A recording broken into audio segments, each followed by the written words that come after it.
have to change this, but we're live now. Okay. I thought I figured this out since the last time, but welcome to the Saving live stream. Apparently, OBS still does not like to manage everything, so we will have to double do it like before. Not sure if I will then just revert back, but doesn't matter. Today we already have a couple of interesting topics going on. We do. The format for today, greetings TCH, nice to see you. The format for today will be that I will ask Danielle the questions, and we will sort of like keep it sort of short. If you have questions, you can ask them in between. I will read them in advance. I will rephrase them and then ask them to Danielle. But the main topics are SPN. How does it work? We got asked, I think, in the previous live stream 2 weeks ago. Time flies by. It feels like ages. But how the SPN works.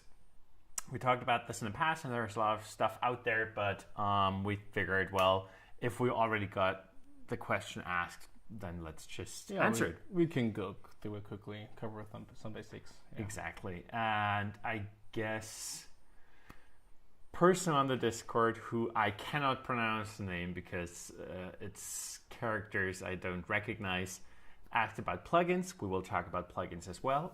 This will be very short, but it's a mainline topic. And then TCH, you asked about the community repository and about stuff related to that. And I actually made some changes right before the podcast today, the live stream, so that I even call it a podcast now, so that it is better suited for the future. There has been some improvements made, suggested by Innovative Dev, which I liked. Danielle did not so much. We might get into this, but overall, links are in the description. Like, our description is cleaned up. I'm prepared for today's live stream, except the OBS stuff. So I'm excited to get into it. Do you have some house cleaning before we jump into SPN? Let's go. Waiting. Okay, great then. So Danielle, quickly, we have the Portmaster. This is a software that runs on a device. Where inside what is the SPN in relation to that software? So SPN is a network, so it consists of servers and of course clients. And Portmaster has baked in kind of all the client stuff for SPN so that Portmaster can connect to the SPN and then do things in there, primarily route your traffic through the SPN. So the SPN is part of Portmaster, and it's not running if it's not activated. So if you don't want to use SPN, the code doesn't even run if it's not active. So it only kind of boots up internally when you enable SPN. So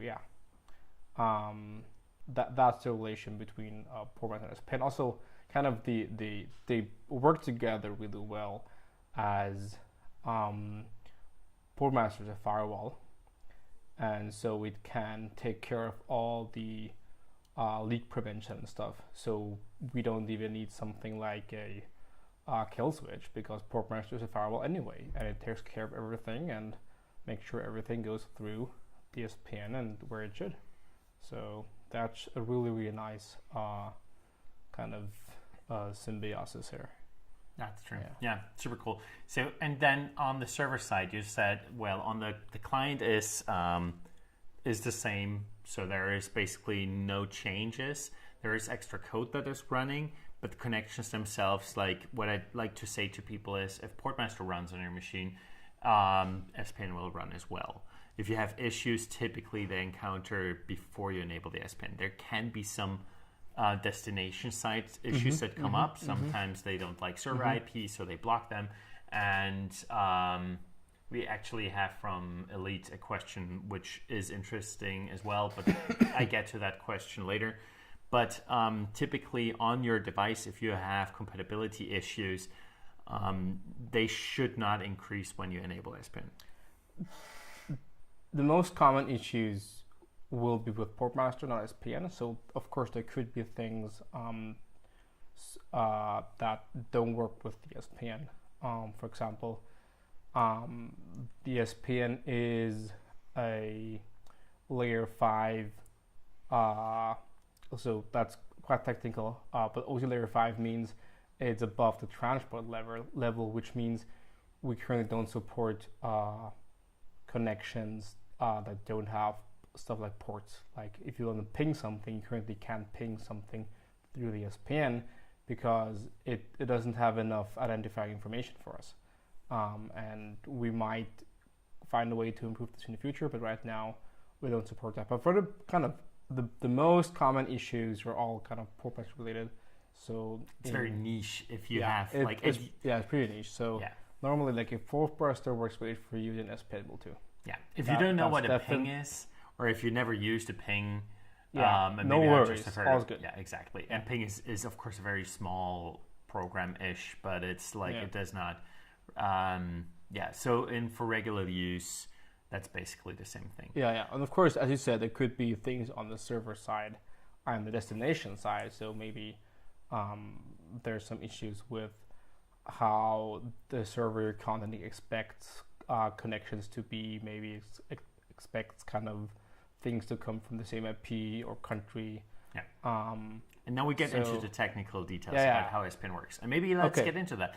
So we talked about the client now, which is Portmaster, and how the SPN is integrated into Portmaster. So it's some code that is running when you enable it. Yeah. And then it just, from how Portmaster handles every connection anyway, it does something to that connection before sending it out. Yeah. Typically, it would just filter it, and now it handles the connection and hands it over into that other code. What does that code do, and how does it interact with maybe the network itself? But the basic thing is that with Portmaster being an application firewall, everything is connection focused, connection based. That's kind of in comparison to a VPN, which is kind of just, you could call it a dumb router, because it doesn't care about connections, anything. It just sees a packet, like, oh, that way, that way, that way, that way, that way, that way, and then just like sends packets along a network path and encrypts them. But that's it. There's no notion of network streams and network connections in that. Portmaster, on the other's hand, of course, looks at everything from a connection perspective. That also means that SPN then can take a different route for every connection. So it looks at, okay, we have a connection to, for example, I don't know, nextcloud.org. Well, that server's over there. Let's optimize this connection. Let's optimize the route through the SPN for this connection. And then we have a connection to wikipedia.org. Oh, great. Let's build a new route through the network that's optimized for that. So the SPN is able to optimize the routes through the network based on every connection separately. Yeah. And not just optimized, but also in regards to privacy. It's not just a technical optimization in regards to speed. Of course, there are different weights you can apply as well. Yeah. Currently, the weights you can change are limited. You can have speed focused, you can have privacy focused. Yeah. This can have a result in the amount. And now we talked about how the network works a bit. I'd like to go into more detail there. But speed focus and privacy focus, it changes mainly also the amount of hops that are allowed for each connection. What are hops? Why do we do hops? And how does it differ from, I don't know, a multi-hop VPN, for instance? So the traffic through the SPN goes depending on your settings and the circumstances, but generally in the default settings goes at least 2 hops. So it goes through one server and then goes through a second SPN server and then goes to destination. And in privacy focused mode, that's 3 hops. So it's your device, first SPN server, second SPN server, third SPN server, and then destination. And this is a crucial part of the SPN because that creates the unlinkability. So the first server is the server that you connect to, and we call the home node, a home hub. And that server, of course, will see your real kind of normal internet IP address, which is more or less tied to your identity. So your ISP knows who you are because you have a contract with them, you pay them monthly, so they definitely know who you are. So whoever wants to really find out who you are just goes to your ISP, asks who has this IP address. I want to send you a present, for example. And so, and in order kind of to give you privacy, we have to kind of unlink that. So we need at least a second server, because the second server then doesn't see your IP address anymore, and that's good. So we have that solved. But of course, the issue is, so this first server still sees what you're doing, could see what you're doing because it can just read your traffic you're sitting through it. So what we need to do is we need to encrypt the data first for the second server to make the first server blind, and then we encrypt it for the first server to make your ISP blind. So, and we can do this more and more for every hop, and we end up with layered encryption, and that's called onion routing. That's what Tor pioneered, was it 30 years ago? So that's really old and proven technology.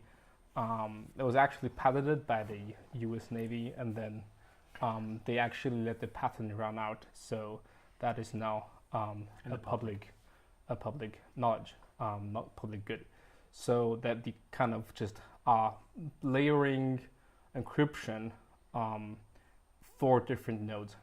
So you can make every node only know what they really have to know.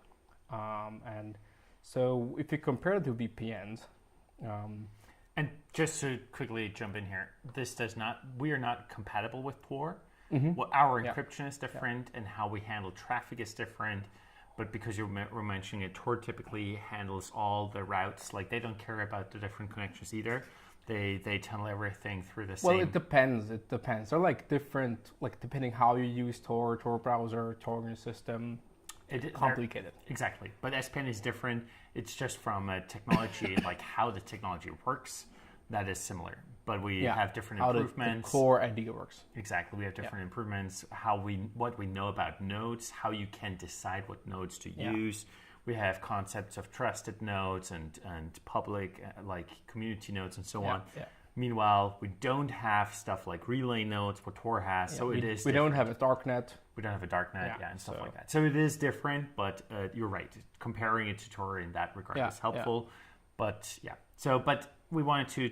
You were in the middle of onion routing. It's multi-encrypted, multi-layer encrypted. Yeah. So comparing that to VPNs, is if you have a one hop VPN, just tunnels that data over there and exits to the clearnet, and of course you can just do multi-hop VPN. But if it's just a normal VPN, that doesn't change much because the first server that sees your IP will still see all your data. And the VPN would actually have to build one tunnel and then a second tunnel through it, which is technically complex. I don't know if they even do that and how they implement it. Some they do. But so there is a possibility to do it, but it's really a notch up in complexity. And I'm not sure that they all do it correctly or even do it. Roughly, you. No, they do. Some do. Okay. But the main issue. But we'll get to the second one in a second, where all that goes obsolete again. Yeah. So there is a second. They can do something similar, but again, they're just blindly pumping all your traffic through two servers. So There is some benefit to it, but kind of we're still back at the issue of authentication. Yeah, exactly. If we do that. The reason why they're doing it is, at least like with Proton, the first one typically is in a country which is privacy respecting. Because the VPN sees everything that you do.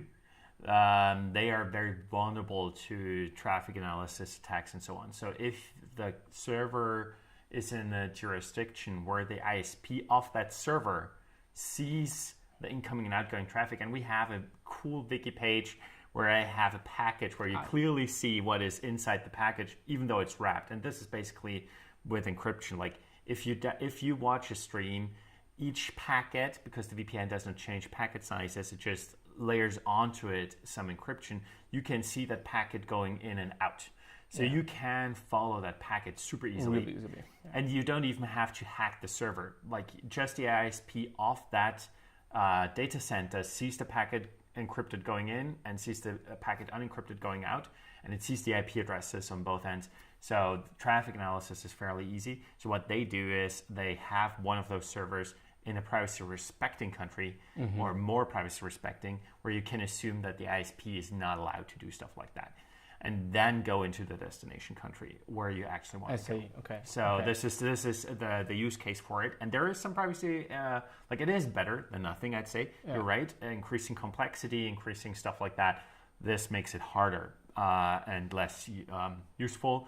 And Proton in particular, or like whatever any VPN, and I think this is where you're going, still knows everything you do, even though the ISP of that exit, the last exit server, would not be able to track you back.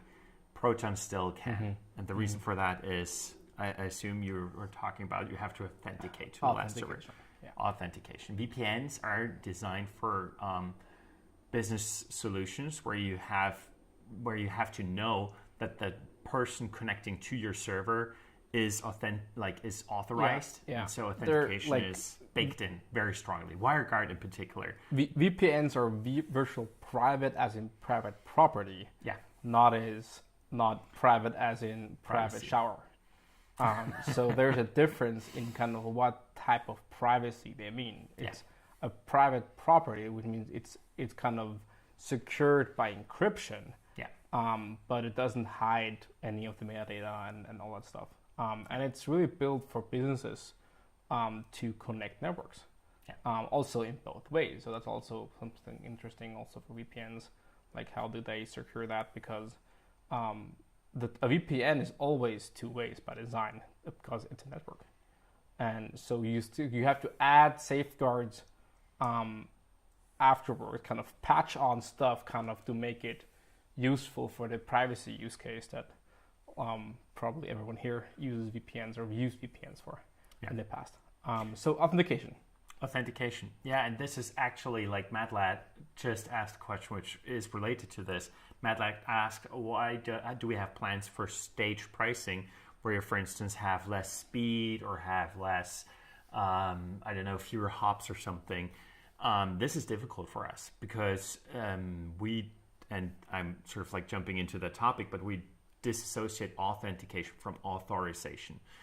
So our servers don't know who you are, not even the first one. They see your IP address. This is the only PII that they get. This is the reason why for the multi-hop, but even that server does not know what account you have, which is, and you wanted to get into that in more detail, but this is sort of like the answer. We wanted to solve this as well, the authentication, which is why we have sort of restrictions on what we can do with plan structures. Yeah, exactly. Because we don't want to kind of like break that again by introducing too much identifiable information into there. Yeah. So how does that work? What do we mean if we say we kind of unlink the authentication from the authorization? So authentication is about who you are, and authorization is about what you are allowed to do. So we have a separate server that's not part of the SPN that handles authentication. So when Portmaster needs new kind of authorization tokens, it makes a request to that server and is like, okay, I'd like to have more tokens to access the network. And that checks if kind of your plan is still valid and the device you're using, if that's still okay and everything. And if it's authenticated you, if it knows who you are and everything's good, then it will give you authorization tokens. And these tokens are using blind signatures, which means the server signs tokens where the client can also guarantee and check that, where it's impossible to trace back from the token who these tokens were given to. And then the client gets these in batches, and then Portmaster kind of saves them locally. So I think normally you only have to request new tokens maybe once a week or so. And then that's enough. And then whenever a Portmaster, kind of the SPN client in Portmaster connects to a server, it provides the server with one of these authorization tokens. And the server can check the signature and be like, okay, I know that this person is allowed to use the servers, but I have no idea who this is. And that's all we need on the SPN. And it can provide these then to every server it needs to use in network. And that's how you can move along within the network without revealing who you are, but proving that you've paid to use the service. So that's how that works. And that's kind of the authentication is kind of also the issue with VPNs, because depending on how it's built, your client may just be sending the VPN server your username and password every time. So the VPN server knows so well who you are. They know exactly who you are. And if the 2-hop server stuff is like not implemented with a lot of thought, then the client will just send the second server too, username and password. And the second server will know exactly who you are. So, and even if it's not username and password, that would be the sort of worst case scenario. Yeah. But like it's even still if it is some identifying thing. Exactly, and it has to be in regards to VPNs. That's how VPNs work, and especially WireGuard. This is the only thing that they built basically, like this authentication. WireGuard tunnel is encryption and authentication. And how you distribute those keys and how to change those keys, this is outsourced. WireGuard does not care. Like the basic protocol, and you can look it up. They have a great homepage about this as well. But this is basically what they do. And then the VPN provider has to sort of like build on and bolt on some stuff, and maybe they do key rotation. But if I, for instance, like I am using Proton, that's the reason why I'm familiar with it, for email stuff, and I have, of course, like got Proton VPN for free with that as well. And I have my WireGuard key on some of my VMs permanently for months now. And so they don't change those keys apparently. And so all those servers I connect to know who I am and know like I'm identifiable. Those servers know who I am, what traffic belongs to me and stuff like that. So yeah, not very private in that regard. But don't want to, like, this is the details. So those are the changes. We took great care in regards to multi-hop, that the traffic actually is not analyzable. This is with the onion encryption. We take the layer 5, so the data before it is an actual connection. We build the packets themselves so that they all have look the same, so that you cannot see the packet going in and out. They're repackaged all the time, so it's not, we just don't take packets and just throw them along. We unwrap them, we check them, we size them appropriately, encrypt them, so kind of we make a nice, very similar looking packets that flow along that look kind of not as the packets before. Yeah. And we decouple authorization and authentication so that the servers later in the network have no idea who you are. Yeah. And only know that you're allowed. So that's that.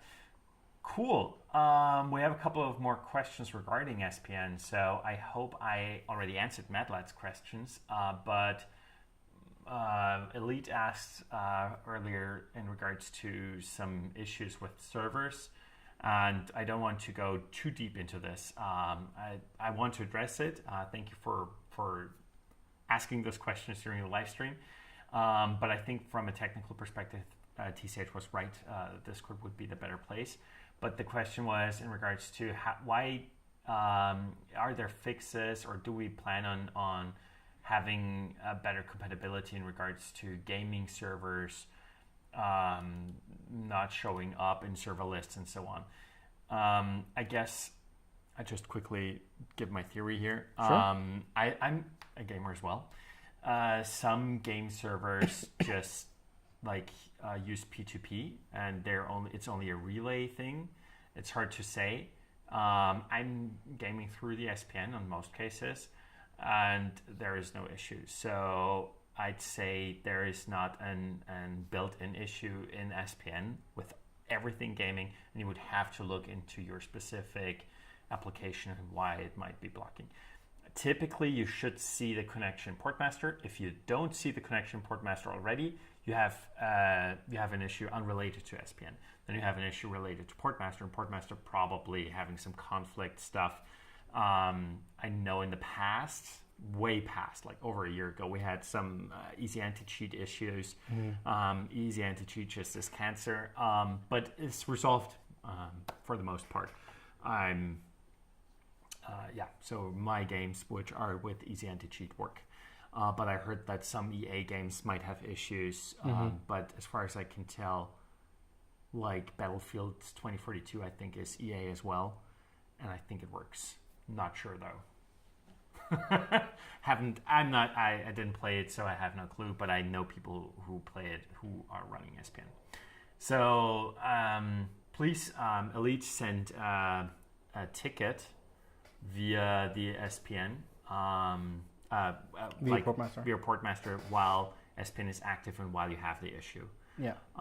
Click on the report bug thingamajig and send it via mail. Yeah, it's important to click on the report bug button while the issue is occurring, because that is the moment when Portmaster will collect the information. And we need the information from the point in time where things are not working to see them. Yeah. If you send it before or after.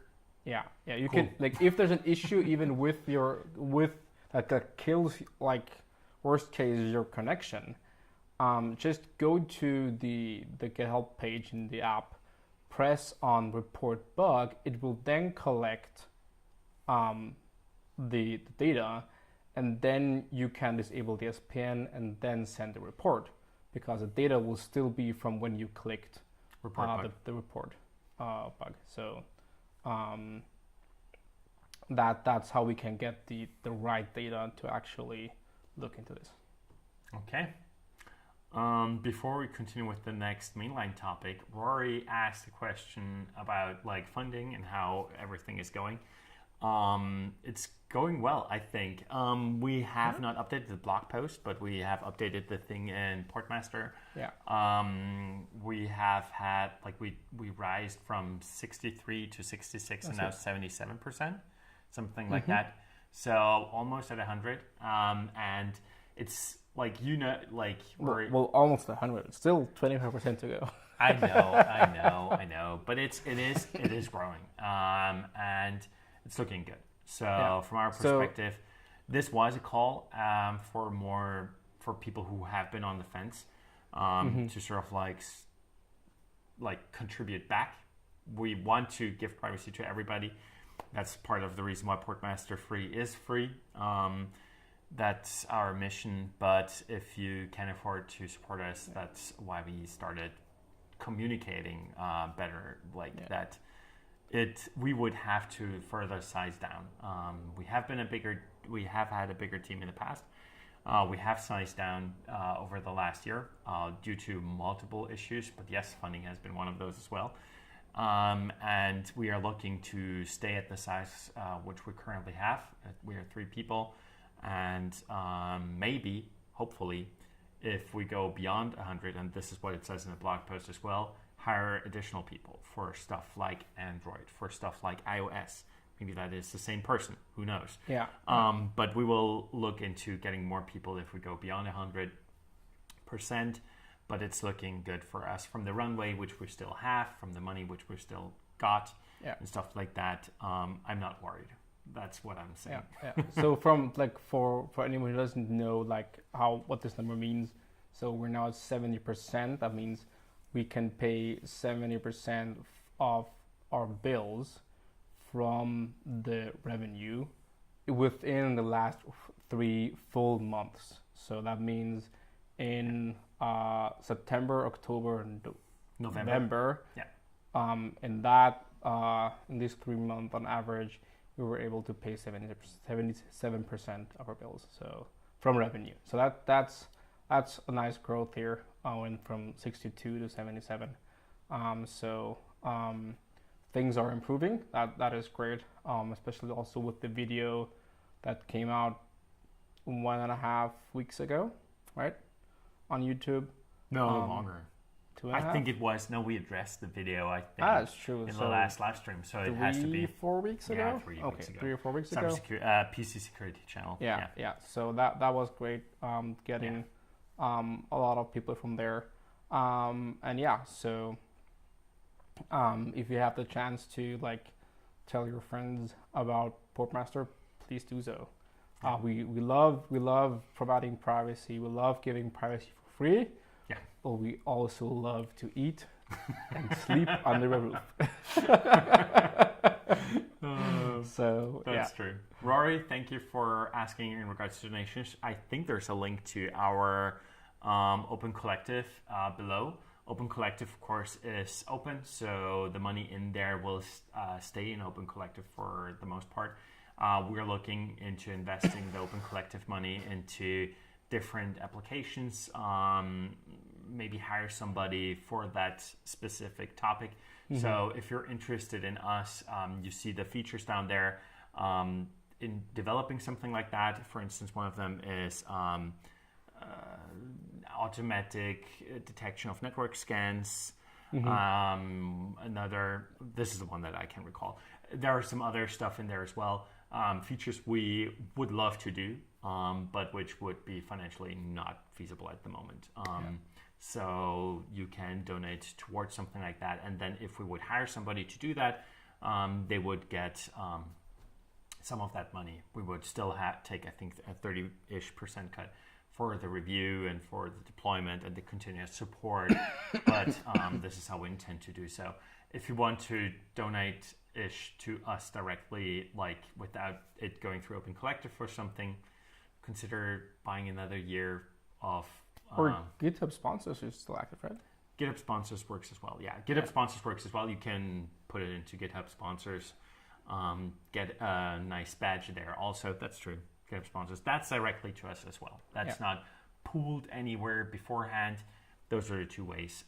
But I think GitHub sponsors, as well as paying us directly, is not tax deductible. If you are looking to, if you're in the US and you want to have it a tax deductible, depending where you are. Open Collective is the place to go. Great. Madlet, I saw your question. I still want to continue with the main topics just quickly because we got asked them in advance, and just because you're here, which I love, I'd like to respect the people who will watch this later on and go through their questions as well. So Portmaster Plugins, I think this is a quick one. Port Plugins. So the question has been asked. Yeah. So the question has been asked in the Discord. You see the question, like the link below. You can open the thread, and in there the question is: will a plugin system similar to VS Code plugins be ever added to Portmaster? Well, so there's the question kind of what functionality do you want to extend? Do you kind of want to expand the UI or like kind of functionality in like the DNS area, or like how to block connections, or do you want to create a new custom UI for your super awesome, special, niche Linux distro. So there are like multiple ways how to do this, and I'll just quickly go through like what is possible, what might be possible, and what not. So how do things currently work? So currently the like Portmaster core, we call it, is a system service that runs in system context with system privileges, pretty much on next to the kernel, depending on which system you are on. So that's kind of really deep down in the system, and we can use that to do UI stuff, of course. So this thing has an API that interacts with the user interface, with the tray icon, and that's an API that you can use too. So that API is more or less documented. There is a page on still the docs because that's a generated page that we don't yet have the time to kind of move that generation process over to the new wiki. So it's still kind of on the legacy docs page.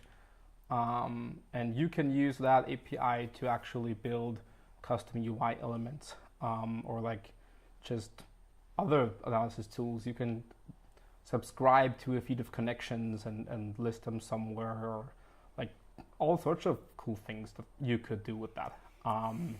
So that's kind of one thing where you can do now. So you can use this API that's documented there to do things.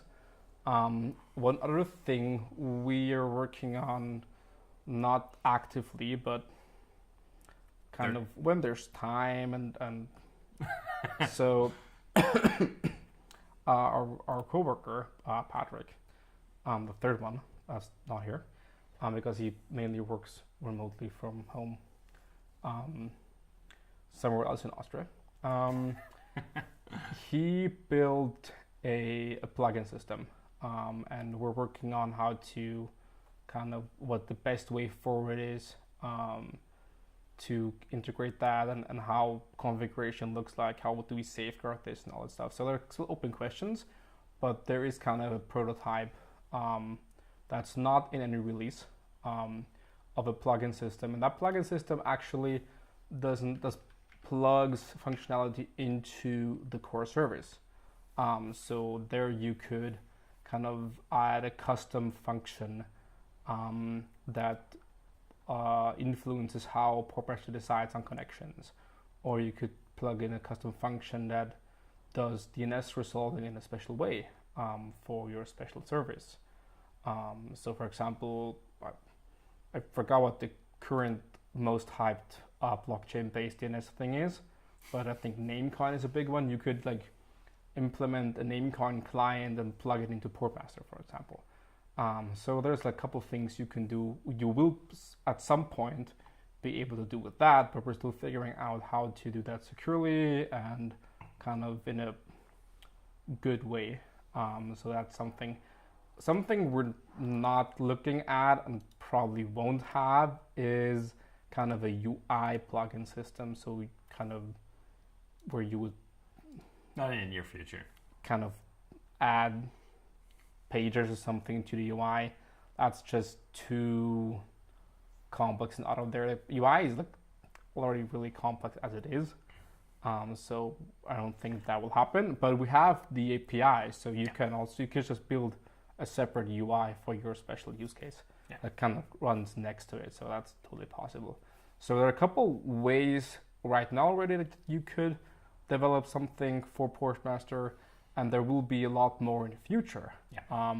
But whenever you start thinking about that, just ping us. Let's have a chat. Let's figure out. We can help you select the best API endpoints, how to achieve what you want. You can tell us what data you're looking for, what you're trying to achieve, and we can tell you what the best way is to do that. Because of course, we know the API very well, and we can tell you what the best, most stable, and best ways to get all the data you want out of Portmaster.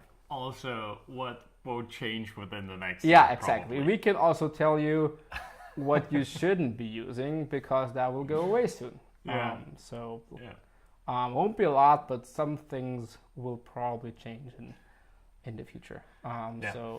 So Matt iterated on that and said what he thinks, and I think it might be a different person. I don't know.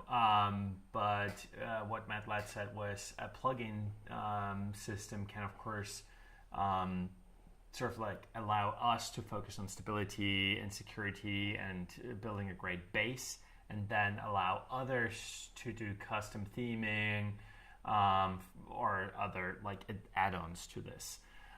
So this is basically the idea in that regard, or like that interpretation of it. And I understand the third, or like the other thing that Matt Ladd was suggesting would beautifully lead us into the next topic, because profiles for specific apps, etc.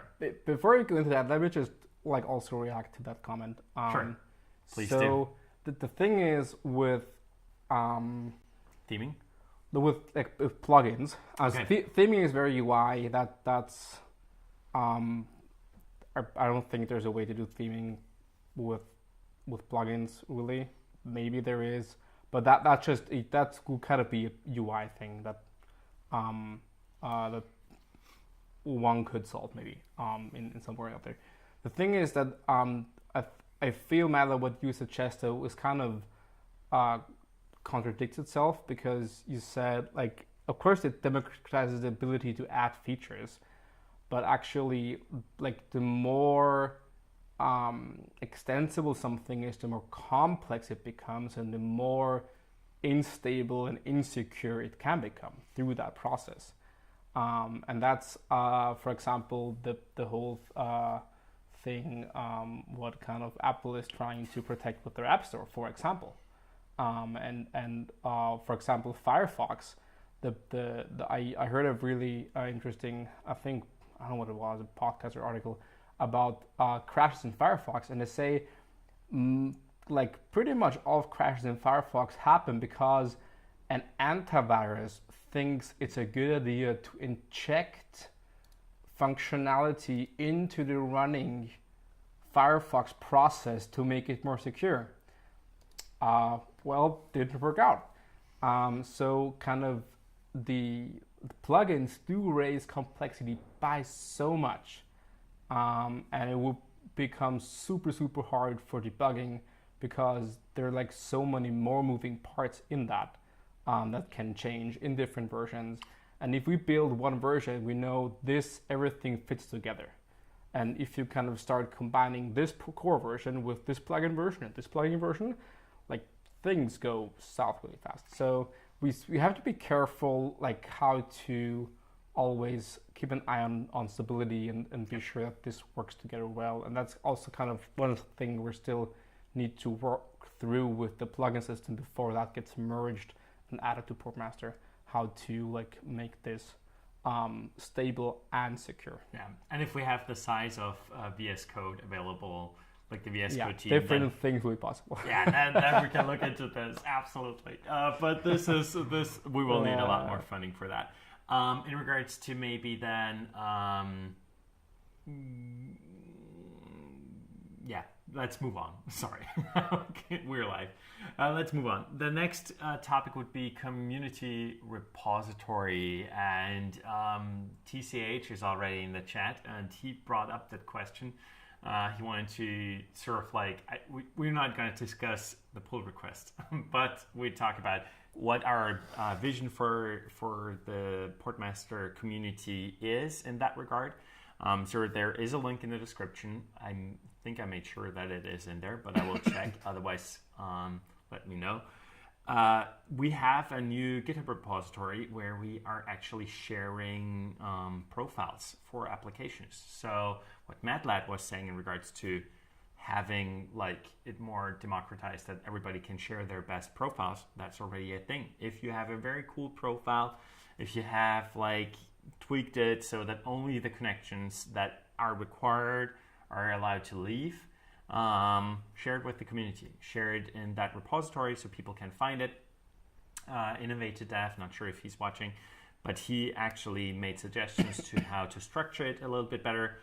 that already got implemented this morning. Sorry, TCH. This also, I think, broke your pull request as well. It broke a couple pull requests because I pushed it to main. And not by accident, just because so that everybody now sees how it's supposed to look like. And it's basically 3 main categories. One is app specific, where each app or each app section, like browsers, get their own subsection, and then there's a Firefox folder in there with a README where you can explain what the profile will do, and then there's a YAML file below it. You can look into it, what changes it would make, and then you can import it into your Portmaster. So it is your Firefox now works as that well thought out user already set it up to be. We already saw very interestingly how some people are using settings differently than what we thought in regards to like how rules are used and stuff like that. Portmaster is not sending home any data, so we don't actually know. But now that people start sharing their configurations, we're like, well, that's interesting. And I think we can learn a lot. So if you're interested in configuring Portmaster, make sure to hang out in that GitHub community. There's also GitHub discussions enabled. So it is a second forum. You can also, of course, go onto the Discord, where there's also, I have to say this quite, but there's also a Matrix channel now. I know. I actually linked it. I made sure that there's a link for that in the comment. It's pretty quiet there, but there is one if you're interested. In regards to going back to the community. So we already wanted to make this easier. The sharing of profiles, also you setting up a new device, make it easier, and so on. It is on a per profile like cadence at the moment. You have to click on more in the top bar to export the profile, and to import it, you have to be in the apps page, and then in the top right corner, manage, and then import. We can make this more intuitive as time goes on. It's a little bit buried at the moment. We're just rushing into this and like kind of getting our feet wet and looking, okay, how do people use it? Yeah. Like, so please tell us. And how can we, like, how do we improve the flow in that? And where do people expect to find that button? Oh, so that's so true as well. Where should we put it? Like, do people click on the more button? Is that a button? Yeah, but... So, maybe not everybody should, that's also the thing. Maybe it's only for advanced users, but we'll see. Yeah, we'll see. So, and in time, like kind of to complete that, we're working on the next feature already, which is syncing. So you'll be able to sync your own settings and all app profiles with another device of yours. So that's just for you. It will do that automatically in the background. So never sync with anyone who you don't trust. Please don't. Not a good idea. That's coming in the next update. 1.7. 1.7, probably in January. Yeah. December's almost over. This is the last live stream for this year. That's true. We don't do one in 2 weeks. Yeah. We should have done a party or something special. We'll look at this later. Okay, so where was I? Yeah, syncing. So that's the next step. And depending on how this kind of Portmaster community on GitHub takes off, and like how active people use that, share things, and get things from there. From there we cannot know. We will. That's true. And as people tell us, and of course, if there are issues, they will hopefully. But we want to then make this a lot more easier. Yeah. So if we see this actually takes off, people use this a lot, and this is a really great thing, then we'll make both directions a lot easier, both from Portmaster to GitHub and from GitHub to Portmaster. So you'll be maybe get a button in there that just says export to GitHub, and kind of create a pull request for you and all that stuff. So, and in the other way around, if we will automatically, in a private way, of course, without leaking your data, check if there's a community profile for an application you have. So if you click on open an app in Portmaster, it will ask you, hey, there's a community profile for this. Do you want to download and apply it? So kind of making also that a lot easier. Possibly doing it automatically in the background, things like that. But that's still very early stage, just in the kind of brainstorm kind of stage, just having thoughts, Exactly. not working on this yet. Absolutely. So Just we're still waiting on the outcome of how the Portmaster community That's true. thing on GitHub will work out. Absolutely. Yeah. I just wanted to quickly add there, because you're saying like sending, polling stuff. We already have ideas how to do that in a way that is, and I think we talked about this in a previous live stream. Yeah. Just wanted to quickly add in a way that's privacy respecting, where it is We generating won't leak your apps. exactly where it will be generating hashes and only do partial hash using pulls. magic, stuff like that. But it is important, I think, to share with the community that how we do this would be super privacy respecting, and neither GitHub nor us would know what actual apps are running on your device. We'll do an awesome blog post if that ever comes out. If that ever where we explain how cool that stuff is. Yeah, Definitely. yeah. TCH says that's genius. The link with GitHub. Yeah. No, this was actually an idea we had from the very, very, very, very early beginning, not with GitHub. We wanted to create, very ambitious us, wanted to create a whole platform. A whole platform with blockchain-based, exactly. like Karma, kind of rolling stuff, and like all that super cool stuff. Like Stack Overflow, where people are like voting on each other's stuff. Portmaster, like Stack Overflow, but for like Portmaster app profiles. Yeah. So we had amazing ideas. Yeah, but and we might get there in the future. But I think this is a very cool way to start. Also, having it like this makes it much more open. People see where we're going. People see what the profiles look like. We can interact with everybody a lot more. I hope we all learn something along that. We can learn how you actually use the settings inside Portmaster.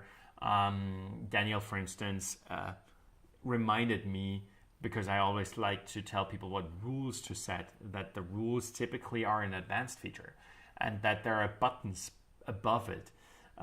People should use the buttons more and stuff like that. And I hope you do. I don't actually know. Toggles are easier than rules. That's true. It's just a click. That is true. That's why they're here, because we're not building a firewall, a privacy product for pros. Yeah. Although we have so many pro features and we love pros, we're pros. Great. But we love bringing privacy to all the people that just don't know about this stuff. And we want to give everyone privacy, not just the ones that know their way around. This is their gaming rig. Yeah. But everyone should enjoy privacy, and that's what all the easy options are for. Because writing rules is, and we've tried to also make that as easy as possible, but it's still complicated. Yeah. You still need to know what an IP address is. What's a domain? So you just go there, like go click, click, click, and like that kind of just hopefully fixes 90% of your problems. Yeah. So that's what they're there for. Use them. Okay. Well then, there has been questions we have not addressed. I'm sorry. It is already getting late, and it is the last live stream for the year. So I maybe wanted to quickly give some more breathing room that people can ask us some shorter questions. Those have been technical. If you have technical questions, I started responding to some of them in the YouTube comments. I like to navigate people as TCH. Very kindly already did to the Discord. The Discord, we have so many people who know how Portmaster works in the community, who are actually helpful and are like, and some of them are in Europe, some of them are in the States. So it's almost 24/7. People are there, and so kind people. If you ask the question nice, you will get a nice response. If you don't ask it nice, you will get an appropriate response. That's true. That's true. But it's very lovely. I so like our community. It is so cool. That's true. Especially because there are so many Linux users in there as well. I'm a Linux user, but the Linux community is known for being a little bit elitist, which I feel like the Portmaster community is so not. So many people here are learning about like networking themselves and did not know about like the difference. What is a DNS request? What is the difference between Portmaster and something like a Pi-hole? Quickly to address this, a Pi-hole only does DNS stuff. Portmaster is an actual firewall. So there are a lot of stuff to learn for all of us. And for us, we mainly are there to help, but also to listen, understand how do people use it, what do people understand, what do people see, and feedback is so valuable. So valuable. Yes, I know, TCH. I used Manjaro in the past as well. Okay, great. So, where are all the Irish users screaming? Good. Just quick, Vitaly. I guess you're reading log files. That's pretty cool. Or you're running an SPN community node. That's even cooler. The thing you're seeing before the port is the protocol number. So 6 is TCP, 17 is UDP. And guess it's true, TCH 17 is a number we use a lot to reference SPN or Portmaster. So whenever you see 17 somewhere, it could be Portmaster doing stuff there. But normally it's things like the TTL and DNS and ports maybe. But what Vitaly is seeing is actually a protocol number in the logs. So that's we got a heart. I guess that's 6 for TCP and 17 for UDP. Okay, super cool. So you actually addressed one of the things. Yeah. I don't recall what the other one was, but very cool. Super cool. So I hope Vitaly was still here. Yeah. Something else you want to add? No. Okay. I don't think so. Then. So, still got 3 minutes. I wanted to. Yeah, he's there. Great. Yeah. Lovely. Thank you, guys. Something I wanted to add quickly before. I know, going from one to the other, but we're talking because you were saying reading the logs. I'm so sorry for everybody who's sending in debug information. If I see, and the debug information is stripped out of, like, there is so little PII in there. If you change the setting, I only see that there is a setting changed, not how it has been changed. Depending on the setting. Some settings are sensitive to redacted automatically, some are not, because we think they don't matter. Not sensitive, if it's a Boolean, like...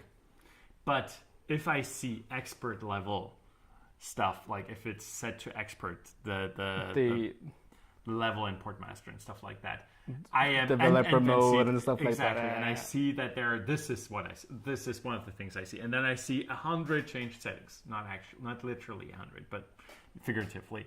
I'm like, I don't even want to go into this.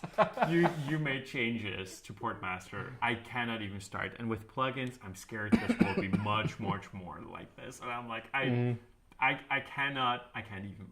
Where should I start? Where should I start? Where should anybody start? Okay. Other than that, again, thank you to Rory for asking in regards to funding. Yeah. I want to, before we close for the year, thank everybody who is a supporter, who helps us develop all of this, who makes this possible.